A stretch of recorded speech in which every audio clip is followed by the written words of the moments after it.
ini juga harus clear gitu ya. Jangan sampai baru baca arti Al-Quran kemudian sudah mencak-mencak kemana-mana. Itu harus kita paham dulu untuk menentukan pengertian wakaf ini gitu ya. Di masyarakat kan beredar tuh infak, jariyah, sodakoh, wakaf. Apa perbedaannya? Apa kita bisa begini, bisa begitu? Sekarang cuma miara kucing aja harus punya dalil, Kang. Iya. Kan repot ya kan? Assalamualaikum warahmatullahi wabarakatuh. Waalaikumsalam warahmatullahi wabarakatuh. Selamat datang teman-teman di Kolabin Aja, kolaborasi kebaikan kita. Baik teman-teman, perkenalkan saya Riyad, host dari Kolabin Aja, dan ada kawan saya Kang Irfan. Siap. Apa kabar Kang Irfan? Alhamdulillah, baik Mas Riyad. Iya, kali ini kita di acara ngopi Kolabin Aja, teman-teman. Kita akan bahas banyak hal ya tentunya ya. Tapi di sesi kali ini kita akan bahas mengenai wakaf. Ya, Kang Irfan ya. Iya. Kali ini saya udah ditemani oleh Kang Irfan sendiri yang background beliau adalah sudah jelas, beliau adalah pegiat literasi dan advokasi wakaf. Nah, tentu teman-teman kan pengen tahu ya mengenai banyak hal tentang wakaf. Nah, sebelum kita masuk ke dialog, mungkin saya sedikit cerita tentang Kolabin Aja dulu nih, Kang Irfan. Mohon izin Kang Irfan ya. Siap. Kolabin Aja itu apa sih? Nah, Kolabin adalah wadah atau tempat untuk bertemunya kebaikan-kebaikan dan dikolaborasikan dalam satu wadah yang disebut Kolabin Aja ya. Luar biasa. Dan kebetulan sekali nih teman-teman, beliau adalah salah satu founder Kolabin Aja nih teman-teman. Jadi sudah double nih. Pertama pegiat dari literasi wakaf, plus advokasi juga, dan juga founder dari Kolabin Aja teman-teman. Nah, kita langsung aja ke tema kita hari ini, yaitu tentang wakaf ya teman-teman ya. Di ngopi bareng Kolabin Aja malam ini, langsung aja nih Kang Irfan, kita mau di pertanyaan awal. Tentu teman-teman kan pengen tahu hal sedasar mungkin ya. Apa itu wakaf sih Kang Irfan? Boleh nggak sedikit mungkin dijelaskan mengenai apa itu wakaf? Siap. Assalamualaikum warahmatullahi wabarakatuh. Waalaikumsalam warahmatullahi wabarakatuh. Terima kasih Mas Riyad dan para pemirsa dimanapun berada. Kali ini kita akan mencoba membahas pengertian wakaf. Jadi wakaf ini bukan barang lama dan bukan barang baru. Namun ini persoalan definisi ilmu yang harus kita clearkan bersama. Karena wilayah wakaf adalah wilayah fikih, gitu ya. Untuk menentukan amalan-amalan yang ibadah ini harus kita berilmu terlebih dahulu, Mas Riyad. Dan para pemirsa, kita coba ngaji bareng definisi wakaf itu. Karena ada dua, menurut bahasa dan menurut istilah, gitu ya, Mas Riyad ya. Para pemirsa juga harus mencatat dan pantengin terus ini agar clear pengertian wakaf. Siap. Pertama secara bahasa dulu, wakaf, wakofa yakifu. Jadi artinya itu berhenti, berdiri, berdiam, gitu ya. Ini wakaf. Sebentar saya potong nih Kang Irfan, berarti wakaf itu asal katanya dari bahasa Arab? Bahasa Arab. Oh, bahasa Arab. Bahasa Arab dari wakofa yakifu gitu ya. Jadi secara bahasa ini ada beberapa ulama yang memasukkan kalimat-kalimat yang serumpun untuk mendefinisikan wakaf. Yang pertama, al-habsu. Bahasa Arabnya itu al-habsu. Para pemirsa juga harus tahu ini. Kita ngaji bareng-bareng. Al-habsu yang artinya menahan. Jadi contoh misalnya, seperti polisi atau penyidik atau kejaksaan yang menangkap orang kemudian memasukkan dalam penjara. Itu ditahan sehingga orang tersebut tidak bisa beroperasi, tidak bisa beraktivitas sebagaimana biasanya. Wakaf juga demikian. Setelah ditahan aslinya, nggak boleh beroperasi, artinya nggak boleh dijual, nggak boleh dihibahkan. Yang boleh kemana-mana adalah manfaatnya. Gitu Mas Riyad. Gitu ya. Yang pertama adalah al-habsu tadi. Itu untuk menahan. Pengertiannya ya? Iya, pengertian yang pertama menahan. Menahan benda wakaf, menahan barang gitu ya. Yang kedua, al-man'u. Gitu. Al-man'u yang artinya adalah mencegah. Seperti misalnya ada orang tua yang anaknya mau meluncur ke jalan raya, kemudian dicegah. Agar apa dicegah? Biar nggak ada terjadi hal-hal yang tidak diinginkan, misalnya ketabrak atau kecelakaan dan sebagainya, sehingga anak itu diamankan oleh orang tuanya. Demikian juga harta wakaf setelah al-man'u, dicegah dari jual beli, tidak boleh diwariskan, berarti aman harta benda wakafnya. Yang ketiga secara bahasa adalah as-sukunu, yaitu berhenti, berdiam diri, berdiri gitu ya. Berhenti artinya apa? Ya kalau sudah diwakafkan, harta ini harus berdiam diri, berhenti 24 jam berhenti. Gitu ya. Contoh misalnya seperti seekor unta atau kerbau di Indonesia gitu ya, atau sapi. Itu kalau bahasa orang kampung saya dicancang, diberhentikan agar tidak kemana-mana. Itu bahasa Jerman atau bahasa Jerman itu? Itu secara bahasa, Mas Riyad. Kemudian kita perlu tahu juga secara istilahnya itu apa sih dari wakaf itu gitu ya. Secara istilahnya apa? Jadi tadi secara bahasa, kalau secara istilah itu sebetulnya karena ranah wakaf ini ranahnya ada dua jalur yang ditempuh oleh para ulama, karena tidak langsung diambil dari Al-Quran dan hadis, itu ada beberapa ayat dan hadis, cuman tidak langsung disebutkan wakaf, sehingga para ulama mengambil dua jalur. Apa dua jalur itu yang ditempuh oleh para ulama? Yang pertama adalah ijtihad, gitu ya. Yang kedua qiyas. Nah, ini juga harus para pemirsa dimanapun berada, ini juga harus clear gitu ya. Jangan sampai baru baca arti Al-Quran kemudian sudah mencak-mencak kemana-mana. Itu harus kita paham dulu untuk menentukan pengertian wakaf ini gitu ya. Ternyata hanya pengertian aja butuh pemahaman yang dalam nih ya Kang ya. Harus itu Mas, harus berilmu dulu. Kita sama-sama ngaji dulu gitu. Oh iya benar. Silakan Kang, lanjut. Jadi cara istilahnya itu habsu malin yumkinul intifa'u bihi ma'a baqa'i ainihi. Habsu malin itu ya. Habsu malin itu menahan harta benda. Redaksinya begini, yang pasnya. Habsu malin yumkinul intifa'u bihi ma'a baqa'i ainihi. Jadi menahan harta benda gitu ya, menahan harta yang bisa diambil manfaatnya, gitu ya. Menahan harta yang bisa diambil manfaatnya bersama keabadian bentuknya, bersama keabadian ainnya. Itu untuk apa? Untuk dibelanjakan pada hal-hal yang ada manfaatnya. Jadi ini secara istilahnya begitu. Itu secara istilah. Kalau secara ilustrasi mungkin bisa diilustrasikan nggak Kang? Misal ada orang A dengan B begitu. Karena ini kita harus kasih contoh gitu ya. Karena ilmu itu memang lebih praktikal, lebih praktik gitu ya. Ada contohnya. Kalau dari sisi pengertian istilah itu habsu malin, menahan benda, menahan harta, yumkinul intifa, yang kemungkinan bisa diambil manfaatnya. Bukan kemudian membebaskan hartanya, tapi hartanya tuh tadi ada pengertian, Anda harus berhenti, harus apa gitu kan. Contohnya misalnya Mas Riyad, contohnya punya sumur, gitu ya, yang diwakafkan itu bukan airnya. Misalnya ada kajian-kajian yang ngomong ini jualan aqua, sepertiganya wakaf, ini nggak pas, gitu ya. Yang paling pas sesuai dengan pengertian baik bahasa maupun istilah, itu yang diwakafkan sumurnya, bukan airnya gitu ya. Karena yang tadi yang baqa'i ainihi, jadi tetap kekal benda asalnya, tapi bisa dimanfaatkan manfaatnya itu. Maksudnya baqa'i ainihi itu biar teman-teman tahu apa tadi? Kekal artinya tadi contoh Mas Riyad punya sumur. Yang harus diwakafkan itu bukan airnya. Atau mungkin contoh lebih simpelnya, ini di depan kita ada kopi kali, bisa?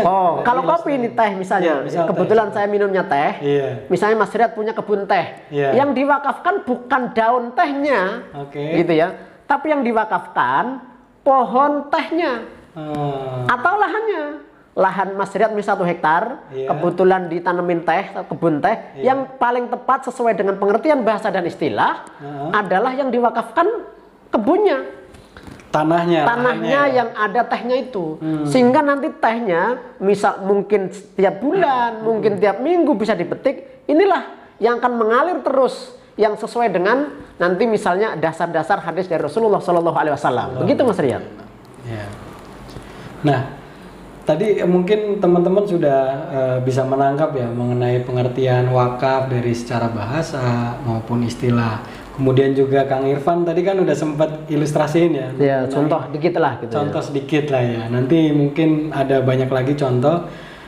Mungkin gini Kang, ada nggak kira-kira pengertian yang lebih simpel gitu kan buat anak-anak sekarang kan maunya yang instan-instan apalagi generasi micin gitu kan. Iya. Itu yang apa istilah kekiniannya tuh gimana Kang? Maksudnya biar wakaf itu begini gitu, kira-kira biar lebih enak lah di ini. Memang definisi secara istilah itu ada beberapa ulama memang yang paling adaptif gitu ya, yang paling menyesuaikan kondisinya adalah menurut Imam Syafi'i. Tadi yang paling memungkinkan di Indonesia dikembangkan itu tadi habsumalin yumkinul intifa'u bihi ma'a baqa'i ainihi. Yang artinya menahan harta yang bisa diambil manfaatnya, gitu ya. Bersama keabadian ainnya, atau ain itu bentuk, dan untuk dibelanjakan pada hal-hal yang mubah atau belanjakan dimanfaatkan oleh semua orang. Jadi pengertiannya itu secara simpel, dan mungkin para milenial juga bisa mengambil kesimpulan secara ringkas gitu ya. Paling cocok untuk di Indonesia itu pengertian yang diberikan asal hasil ijtihad Imam Syafi'i, yaitu habsumalin yumkinul intifa'u bihi ma'a baqai ainihi. Gitu Mas Riyad. Oke, mantep banget. Ini sejujurnya nih Kang, baru Kang Irfan jelasin mengenai pengertian wakaf aja, ini di otak saya ini, di pikiran saya, di akal saya udah mulai banyak pengen pertanyaan luar biasa dimunculkan gitu. Salah satunya misal wakaf tuh harus tanah nggak sih gitu kan? Apakah harus bentuk lahan yang gede atau harus gimana gitu? Uang doang bisa nggak sih? Nah itu mungkin nanti dulu ya kan. Oke, teman-teman, tadi kan kita udah banyak tahu lah ya yang disampaikan Kang Irfan mengenai pengertian nih teman-teman. Nah tentu kan di luaran sana ketika kita banyak bertemu orang pasti ditanya dalilnya apa kita bisa begini, bisa begitu. Sekarang cuma miara kucing aja harus punya dalil Kang. Iya. Kan repot ya kan. Nah pertanyaannya nih Kang Irfan, untuk berwakaf itu dalilnya apa aja sih? Itu di Al-Quran apakah ada, terus di hadis apakah ada? Tiga, Rasulullah dulu melakukan wakaf itu seperti apa? Rasulullah guidance kita ya, atau patokan kita. Siap. Silakan. Oke, makasih Mas Riyad. Tadi pengertian sudah, kita coba ngaji bersama dalil atau dasar-dasar apa yang diambil sebagai pijakan para ulama untuk beramal terkait dengan wakaf. Memang secara letterlek atau secara tertulis, kalimat atau narasi di Al-Quran tidak menyinggung secara langsung Mas Riyad.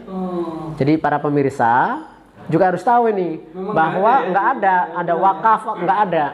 Namun tadi karena ini wilayahnya istihad dan qiyas, maka ulama mengambil ayat Al-Quran yang paling berdekatan dengan wakaf artinya.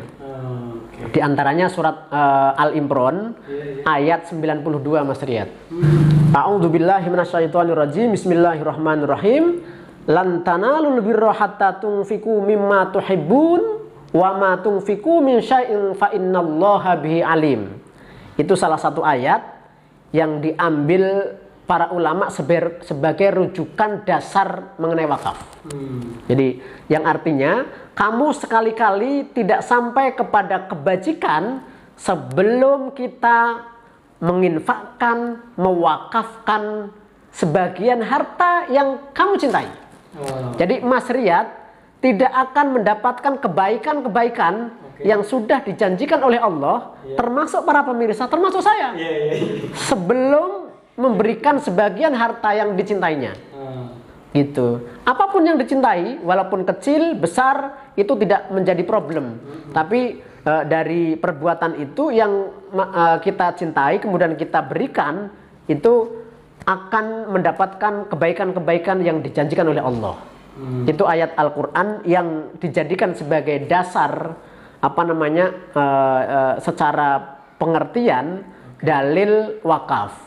Yang kedua, di dalam surat Al-Baqarah misalnya, itu juga ada misalnya, ya ayyuhalladzina amanu anfiqu min thayyibati ma kasabtum. Mungkin pemirsa bisa cek di Al-Qur'annya. Ada surat Al-Baqarah gitu ya. Ayat berapa? Tadi ayat 267.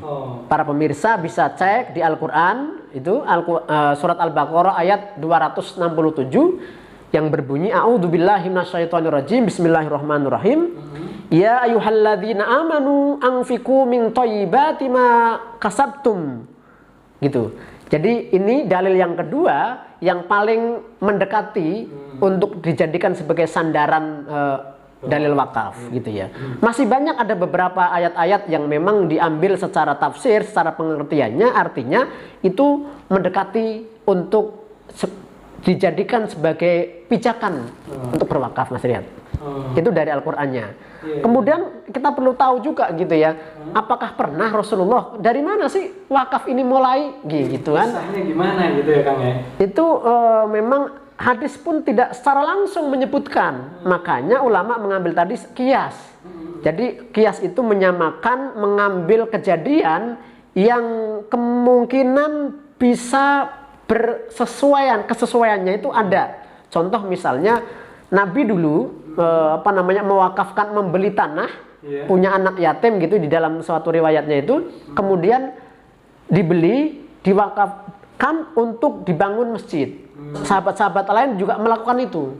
Jadi ini tidak hanya zaman sekarang atau zaman para ulama, tapi memang mulai dari zaman Rasulullah, sahabat, tabi'in, tabi'in sampai para ulama dan sekarang ini ada yang melakukan, dan ini amalan yang istimewa sebetulnya Mas Riyad. Dan para pemirsa juga harus tahu bahwa nanti apakah kan ada di masyarakat kan beredar tuh infak, jariyah, sodakoh, wakaf, apa perbedaannya? Nah, ini perlu kita kaji bersama. Iya, nanti Kang, nanti kita ada seriesnya teman-teman. Siap. Sabar aja. Tadi Kang Irfan sempat nyenggol nih. Lanjutkan Kang, tadi mengenai dalil. Mengenai dalil ya. Jadi tadi kisah Rasul dan sahabatnya Kang. Wakaf itu bukan wakaf hasilnya, tapi sumbernya.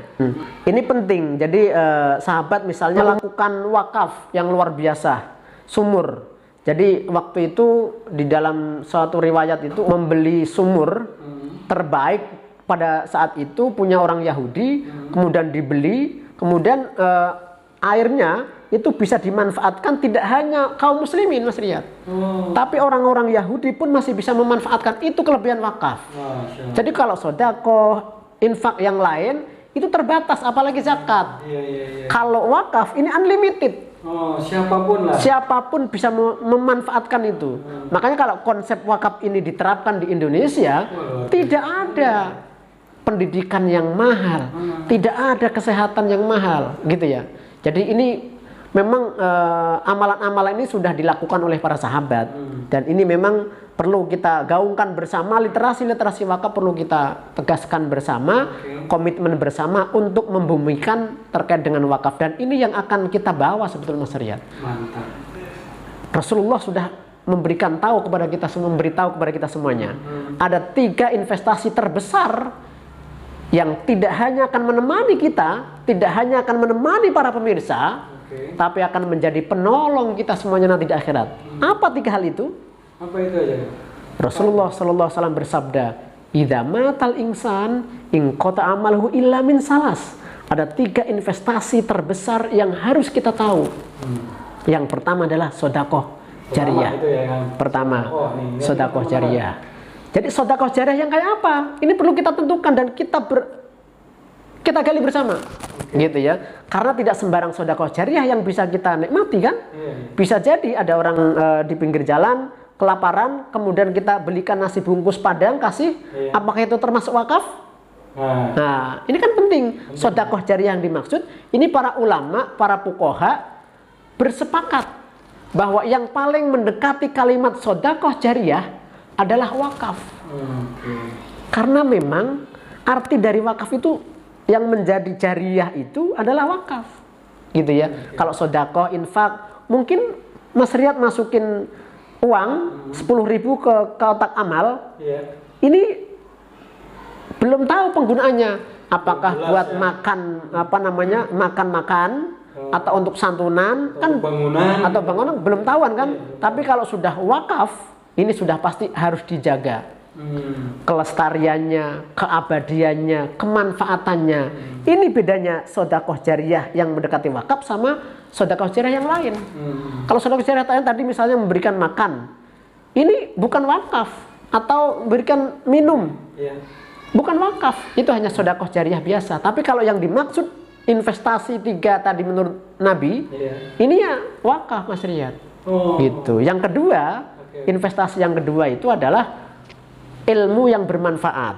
Kita punya ilmu bermanfaat, kita terus berikan dan terus kita beramal. Yang ketiga adalah anak yang soleh dan kemudian akan mendoakan kedua orang tuanya. Ini penting. 3 hal ini akan terakumulasi kalau kita paham pengertian wakaf itu. Oke teman-teman, nah tadi kan kita udah dengar ya dari Kang Irfan sendiri, luar biasa banget Kang Irfan materinya tadi mengenai pengertian, berikut juga dalil ya. Nah tentu nih kita bakal ada lagi nih Kang mengenai series wakaf. Insya Allah. Karena tadi juga sempat singgung ya Kang Irfan mengenai perbedaan sedekah jariyah dan seterusnya ya. Nanti mungkin ada apa itu wakaf produktif, kemudian boleh nggak wakaf pakai uang gitu, nantilah ya Kang ya. Kita lanjut. Siap, insya Allah. Nah, mohon maaf nih Kang karena kita waktunya juga udah lama juga ini. Nah, mungkin sebelum kita tutup, kita pengen dengar juga nih closing statement dari Kang Irfan mengenai wakaf. Silakan Kang Irfan. Oke, terima kasih Mas Riyad. Dan para pemirsa dimanapun Anda berada, berbicara terkait dengan wakaf tentu tidak terlepas dari pandangan para ulama dan dalil-dalil yang ada. Kemudian kita ambil yang paling mendekati. Jadi setelah kita berilmu, kita pastikan bahwa amalan yang kita lakukan adalah amalan untuk mencari ridho Allah Subhanahu wa taala. Gitu Mas Riyad. Jadi wakaf ini tentu perlu kita bersama-sama memastikan bahwa ini amalan-amalan ini sudah dilakukan oleh Nabi Muhammad SAW dan juga para sahabat, para tabi'in, para ulama, dan sampai saat ini kaum muslimin minimal harus memiliki amalan yang kita sebut wakaf. Rasulullah SAW sudah bersabda terkait dengan ini, idza matal insan in qata amalahu illa min salasin, shadaqatin jariyatin aw ilmin yuntafa'u bih aw waladin sholihin yad'ulah. Sedekah jariyah menurut para ulama, menurut para fuqaha, bahwa sedekah jariyah yang dimaksud di dalam redaksi hadis ini adalah wakaf. Maka para pemirsa dimanapun berada, yuk kita bersama-sama menyiapkan sebagian harta kita terbaik yang kita miliki, kita wakafkan untuk persiapan investasi kita di akhirat nanti. Fasilitasnya bisa melalui Kolabin aja. Karena kebaikan-kebaikan itu harus kita sinergikan. Kalau kita berbuat baik sendiri belum tentu Mas Riyad. Para pemirsa juga memastikan ini nanti akan membedakan antara sedekah biasa, kemudian wakaf, infak. Ini yang akan membedakan dengan amalan-amalan sedekah tadi Mas Riyad. Mungkin para milenial yang memiliki kesempatan, mumpung masih punya kesempatan melalui podcast ngaji singkat ini terkait dengan wakaf. Siapkan pengertiannya sudah, dalilnya sudah, siapkan harta terbaiknya untuk diwakafkan, diantaranya melalui Kolabin aja. Gitu Mas Riyad. Siap Kang. Gimana, cukup gitu. Kan? Untuk terima kasih. Mungkin cukup Mas Riyad. Terima kasih banyak nih Kang Irfan.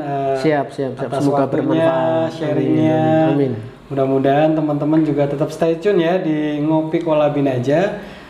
Nanti, dan tentu tadi ada 3 poin yang disampaikan Kang Irfan dan itu bisa dikolaborasiin dengan Kolabin aja. Siap, siap. Saya juga mengucapkan banyak terima kasih kepada teman-teman semua, dan akhir kata mungkin dari saya ada kurang lebihnya mohon maaf. Teman-teman silakan subscribe, follow Instagram kita di Kolabin aja, Facebook page kita Kolabin aja juga, dan juga ada di YouTube kita, YouTube channel ya Kolabin aja. Jadi simple, teman-teman tinggal klik Kolabin aja langsung keluar akunnya. Di situ banyak. Teman-teman subscribe, follow, bahkan kalau misalnya mau gabung kolaborasi dengan kita juga silahkan. Akhir kata, baik, terima kasih Kang Irfan sekali lagi. Terima kasih. Sampai ketemu lagi di Kolabin aja. Wassalamualaikum warahmatullahi wabarakatuh. Waalaikumsalam warahmatullahi wabarakatuh. Oke.